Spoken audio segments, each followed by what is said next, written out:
ہی قرآن بتاتا ہے اسے مائے حمیم دیا جائے گا، کھولتا ہوا پانی، اور وہ اتنا گرم ہوگا جب پینے کے لیے چہرے کے قریب کرے گا اس سے اٹھتی ہوئی بھاپ کی وجہ سے چہرے کی کھال ادھڑ کے اس کے اندر گر پڑے گی، لیکن اس کے باوجود اس کو پینا پڑے گا۔ اللہ فرماتا ہے یہ دنیا ہی سب کچھ نہیں ہے، سمجھ لیا یہی سب کچھ ہے، آخرت کو بھول گئے، صبح اٹھے کام پہ چلے گئے، شام آئے آبادگی میں چلے گئے، صدائیں آتی رہیں حی علی الصلاۃ حی علی الفلاح، کوئی پرواہ نہیں کی، نہ پیشانیوں نے سجدے کیے، نہ سوچوں میں پاکیزگی آئی، زندگی یوں گزار کے چلے گئے۔ ایسے نہیں، کہا ایک وہ ہوں گے جن کے چہرے شگفتہ گلاب ہوں گے، ایک وہ ہوں گے جن کے چہرے بگڑے ہوئے ہوں گے۔ اللہ اکبر، کلا اذا بلغت التراقی، یہ تو قیامت کا منظر ہے نا، قیامت سے قبل بھی ایک منظر ہے، اللہ اس منظر کو بھی بیان کر رہا ہے، کلا اذا بلغت التراقی، ہاں ہاں جب جان گلے کو پہنچ جائے گی، اے انسان تیرے اوپر وہ گھڑی بھی آنے والی ہے، وہ وقت بھی آنے والا ہے جب سانس اس ہنسلی میں اٹک جائے گا، جب سینے سے بھی سانس اوپر چلی گئی، اب ڈاکٹر بھی لا علاج قرار دے رہے ہیں کہ اب علاج نہیں رہا ہے، جان بس اب نکلنا چاہ رہی ہے، اور کہا جائے گا کوئی جھاڑ پھونک والا بلاؤ، اب ڈاکٹروں نے تو جواب دے دیا، اب سانس اٹک گئی گلے میں، چند لمحوں کی مہمان ہے، اب ڈاکٹروں نے کہا اب ہماری جانب سے لا علاج ہو گیا، اب لے جاؤ اس کو گھر یا وینٹیلیٹر پہ ڈال دیتے ہیں اس کو، بس اب ہماری جانب سے کوئی اس کا علاج نہیں ہے۔ اب گھر والے روتے ہیں، کہتے ہیں کوئی جھاڑ پھونک والا لاؤ، کوئی دم والا لاؤ، شاید وہ کوئی دم کرے تو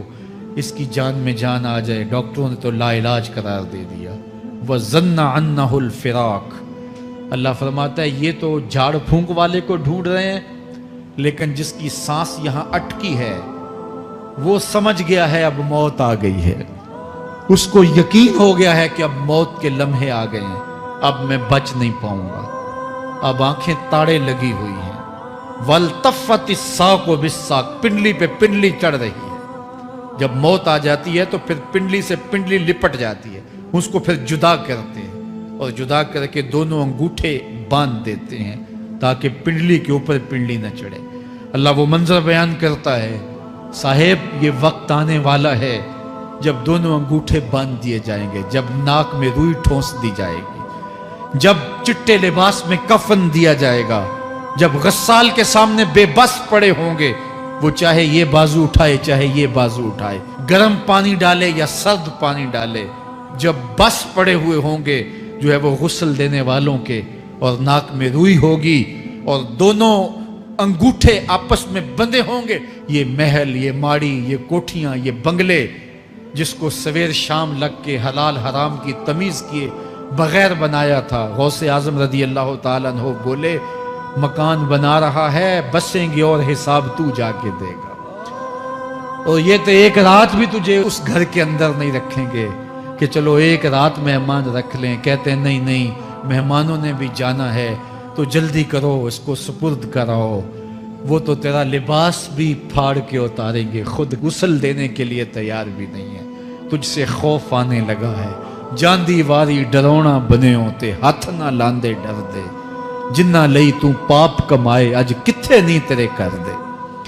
آج تو وہ تیرے ساتھ تجھے غسل دینے کے لیے آمادہ نہیں ہے۔ وَالْتَفَّتِ السَّاقُ بِالسَّاقِ، جب پنڈلی پہ پنڈلی چڑھنے لگ جائے گی، إِلَىٰ رَبِّكَ يَوْمَئِذٍ الْمَسَاقُ، اس دن تیرے رب کی طرف ہی لوٹ کے جانا ہے، فَلَا صَدَّقَ وَلَا صَلَّىٰ، اس نے نہ تو سچ مانا اور نہ نماز پڑھی، وَلَٰكِنْ كَذَّبَ وَتَوَلَّىٰ، ہاں جھٹلایا اور منہ پھیر کے چل پڑا، ثُمَّ ذَهَبَ إِلَىٰ أَهْلِهِ يَتَمَطَّىٰ، پھر اپنے گھر کو اکڑتا ہوا چلا، اولا لکا فاولا ثم اولا لکا فاولا، تیری خرابی آ پہنچی، ہاں تیری خرابی آ پہنچی۔ ایحسب الانسان ان یترک سدی، انسان دنیا میں یہ گمان کرتا ہے اس کو سدا چھوڑ دیا جائے گا۔ سدا عربی میں ایسے اونٹ کو کہتے ہیں جس کی مہار کسی کے ہاتھ میں نہ ہو، شترے بے مہار، جہاں مرضی جس گھاٹ سے چاہے پانی پیے، جہاں سے مرضی چارہ لے،